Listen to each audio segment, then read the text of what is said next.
नमस्कार, हर खबर देख रहे हैं आप। मैं हूं आपके साथ सृष्टि शुक्ला और बुलेटिन की शुरुआत करेंगे बड़ी खबर के साथ। पंचकुला से इस वक्त की बड़ी खबर आपको बता देते हैं। पंचकुला से इस वक्त की बड़ी खबर, बीजेपी मंत्री समूह की पहली बैठक शुरू। मुख्यमंत्री मनोहर लाल भी बैठक में मौजूद। राष्ट्रीय संगठन मंत्री बीएल संतोष बैठक में मौजूद। भाजपा प्रदेश अध्यक्ष ओपी धनखड़ भी इस बैठक में मौजूद हैं। प्रदेश प्रभारी भी इस बैठक में मौजूद। तो पंचकुला से इस वक्त की बड़ी खबर आपको हम बता रहे हैं। निकाय चुनाव आगामी कार्यक्रमों को लेकर हो रही है चर्चा। भाजपा प्रदेश अध्यक्ष ओपी धनखड़ भी इस बैठक में मौजूद। बीजेपी मंत्री समूह की पहली बैठक।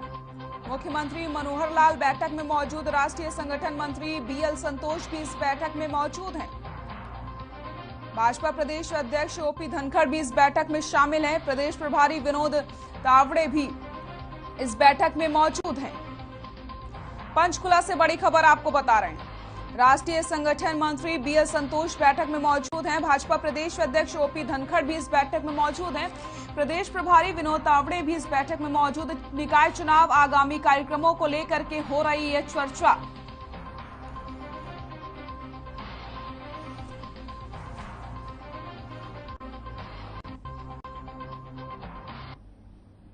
देश में पेट्रोल और डीजल के दाम एक बार फिर से आउट ऑफ कंट्रोल होते नजर आ रहे हैं। लगातार महंगाई की मार पड़ती चली जा रही है। इंटरनेशनल मार्केट में कच्चे तेल की कीमतों में नरमी के बीच राष्ट्रीय बाजार में पेट्रोल डीजल के दाम आसमान छू रहे हैं। भारतीय तेल कंपनियों ने आज फिर पेट्रोल और डीजल के दामों में बढ़ोतरी की है। आपको बता दें कि राजधानी दिल्ली में पेट्रोल डीजल की कीमतों में 80-80 पैसे की बढ़ोतरी की गई है, जिसके चलते दिल्ली में अब पेट्रोल 102 रुपए 61 पैसे प्रति लीटर बिक रहा है, जबकि डीजल 93 रुपए 87 पैसे प्रति लीटर बिक रहा है। वहीं मुंबई में पेट्रोल के रेट 117 रुपए 57 पैसे प्रति लीटर हो गए हैं, जबकि डीजल की कीमत 101 रुपए 79 पैसे प्रति लीटर पहुंच गई है। वहीं कोलकाता में पेट्रोल 112 रुपए 19 पैसे है, जबकि डीजल 97 रुपए 2 पैसे प्रति लीटर बिक रहा है। इसके अलावा चेन्नई की अगर बात करी जाए तो 108 रुपए 21 पैसे पेट्रोल और डीजल 98 रुपए 28 पैसे प्रति लीटर बिक रहा है।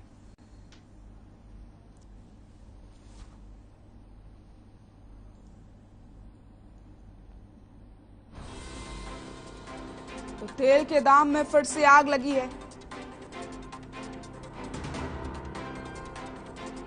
तो दिल्ली की अगर हम बात करें तो 102 रुपए 61 पैसे पेट्रोल पहुंच गया है और 93 रुपए 87 पैसे यहां पर डीजल पहुंच गया है। मुंबई की अगर बात करते हैं तो 117 रुपए 57 पैसे यहां पर पेट्रोल है और 101 रुपए 79 पैसे डीजल है। कोलकाता का अगर रुख किया जाए तो 112 रुपए 19 पैसे पेट्रोल, 97 रुपए 2 पैसे यहां पर डीजल है। तो वहीं अगर हम बात करते हैं चेन्नई की तो 106 रुपए 21 पैसे पेट्रोल और 98 रुपए 28 पैसे डीजल बिक रहा है।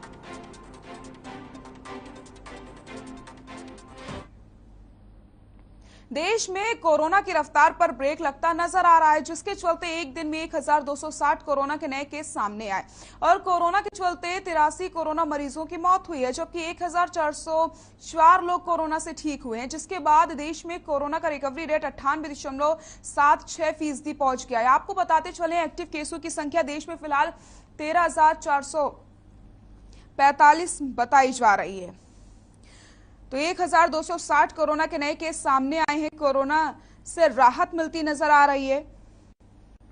83 कोरोना मरीजों की मौत हुई है। 1404 लोग कोरोना से ठीक हुए हैं। कोरोना का जो रिकवरी रेट है वो 98.76% पहुंच गया है। और इसी के साथ आपको बता दें कि देश में कोरोना के 13,445 केस सामने आए हैं।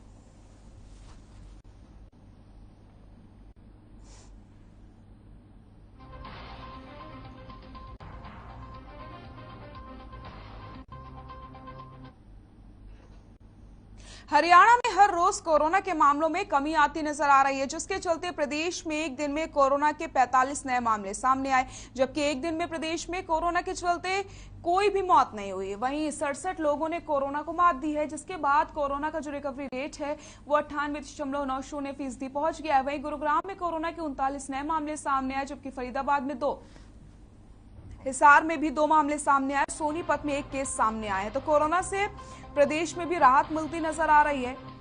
एक दिन में कोरोना के 45 नए मामले सामने आए हैं, लेकिन राहत की बात यह है कि कोरोना से एक भी मरीज की मौत नहीं हुई है।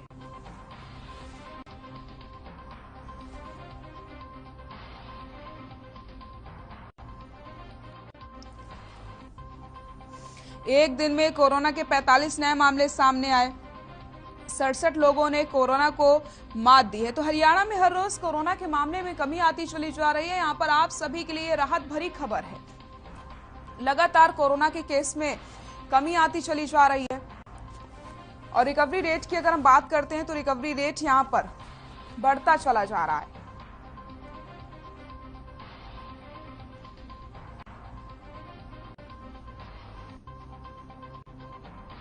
हिसार में 2 केस सामने आए हैं। एक दिन में कोरोना के 45 नए मामले सामने आए हैं। तो आपको बताते चले, हर रोज कोरोना के आंकड़ों में कमी आ रही है। यह राहत भरी खबर है आप सभी के लिए कि कोरोना के जो आंकड़े लगातार बढ़ रहे थे, अब फिलहाल उन आंकड़ों पर ब्रेक लग चुका है।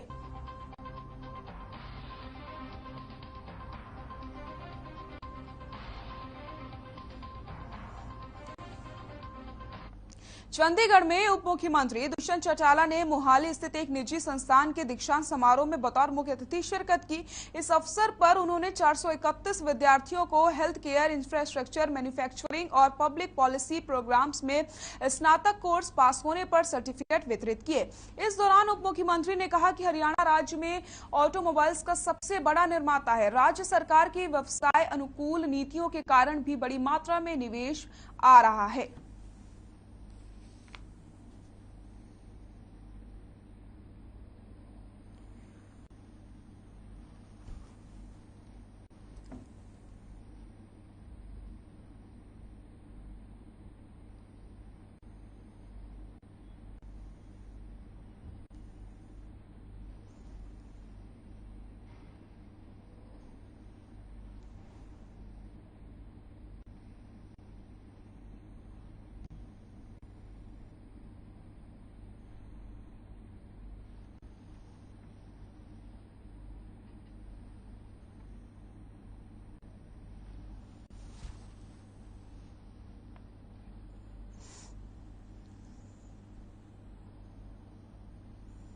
वैश्य समाज के प्रतिनिधियों की एक आवश्यक बैठक अग्रोहा धाम वैश्य समाज के राष्ट्रीय अध्यक्ष बजरंग गर्ग की अध्यक्षता में हुई।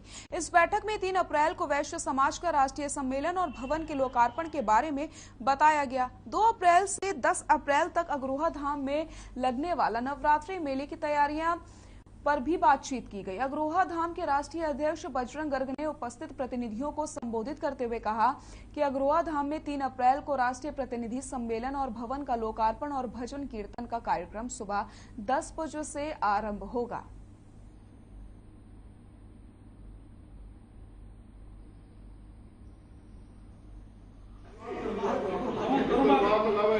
अग्रवाल धाम में 3 अप्रैल को अग्रवाल समाज का राष्ट्रीय प्रतिनिधि सम्मेलन रखा गया है, जिसके अंदर देश के कोने कोने से हमारे समाज के प्रतिनिधि भाग लेंगे और 3 अप्रैल को ही वहां पर जो एक नया 5.5 करोड़ की लागत से भवन बनाया है, उसका भी शुभारंभ, उसका भी उद्घाटन 3 अप्रैल को होगा।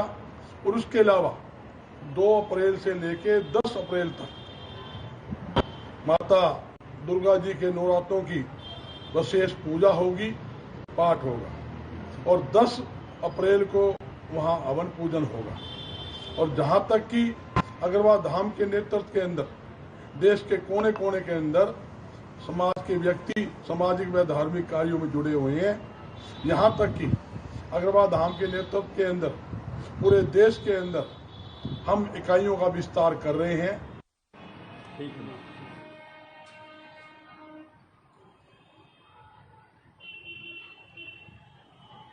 वीडियो बना इसकी की है जी जी जी।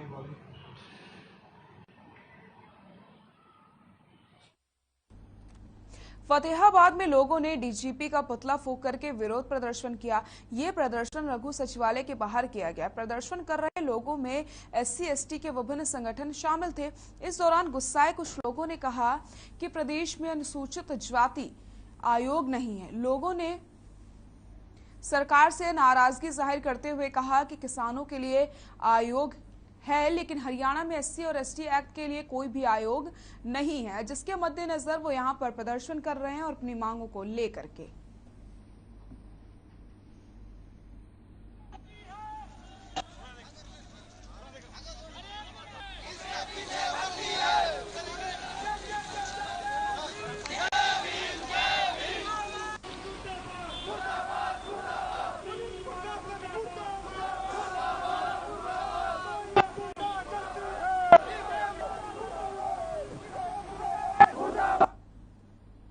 चरखी दादरी के कलियाणा गांव में स्थित राजकीय कन्या प्राथमिक पाठशाला का भवन जर्जर हालत में है, जिसके चलते गांव के सैकड़ों बच्चे डर के साए में पढ़ाई करने को मजबूर हो चुके हैं। ग्रामीणों का कहना है कि भवन पुराना होने के कारण कभी भी बड़ा हादसा हो सकता है। वहीं स्कूल के अध्यापकों ने बताया कि स्कूल में अभी सुविधाओं का अभाव है। स्कूल में सफाई कर्मचारी नहीं होने के कारण सफाई व्यवस्था भी चरमराई हुई है। स्कूल में शौचालय और पानी की व्यवस्था भी नहीं है, जिस कारण बच्चों को बहुत ज्यादा परेशानियों का सामना करना पड़ता है। वहीं अधिकारियों ने बताया कि भवन को तोड़कर नया भवन बनाया जाएगा। जिला शिक्षा अधिकारी जयप्रकाश संभ्रवाल ने बताया कि भवन के निर्माण को लेकर के प्रस्ताव शिक्षा विभाग के पास भेजा गया है और स्कूल में सभी सुविधाएं उपलब्ध करवाई जाएंगी, ताकि आने वाले समय में बच्चों को किसी प्रकार की परेशानियों का सामना न करना पड़े। तो ये तस्वीरें आप देख सकते हैं, ये कोई जर्जर बिल्डिंग आपको हम नहीं दिखा रहे हैं, जबकि ये स्कूल हम आपको दिखा रहे हैं किस तरीके से बच्चे पढ़े, जब स्कूल की व्यवस्था ही ऐसी है, ना तो पीने का साफ पानी मिलता है, ना शौचालय की व्यवस्था है, और जो स्कूल है वो पूरी तरीके से जर्जर अवस्था में है। ऐसे में कोई भी बड़ा हादसा कभी भी हो सकता है।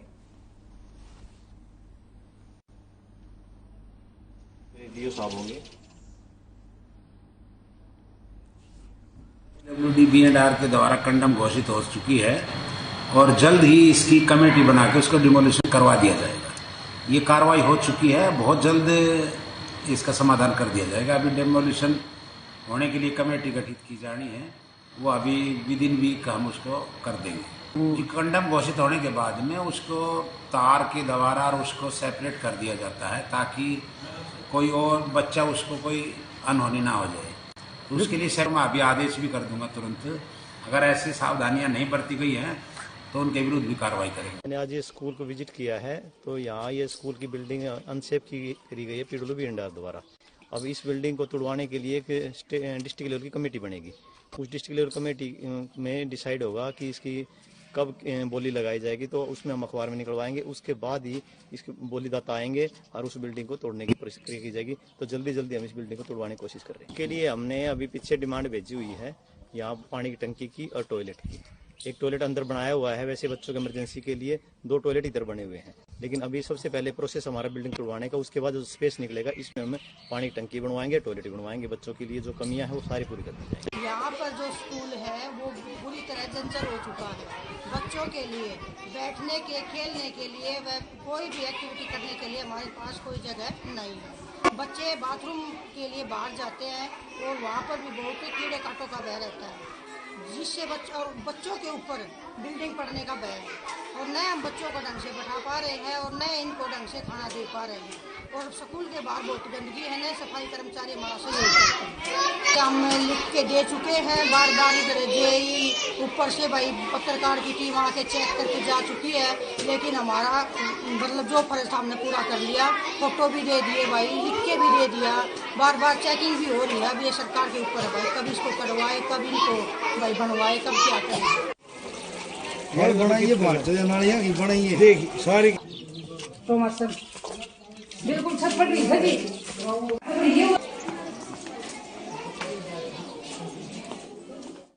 वक्त हो चला एक छोटे से ब्रेक का, जल्द हाजिर होते हैं, कहीं मत जाइएगा।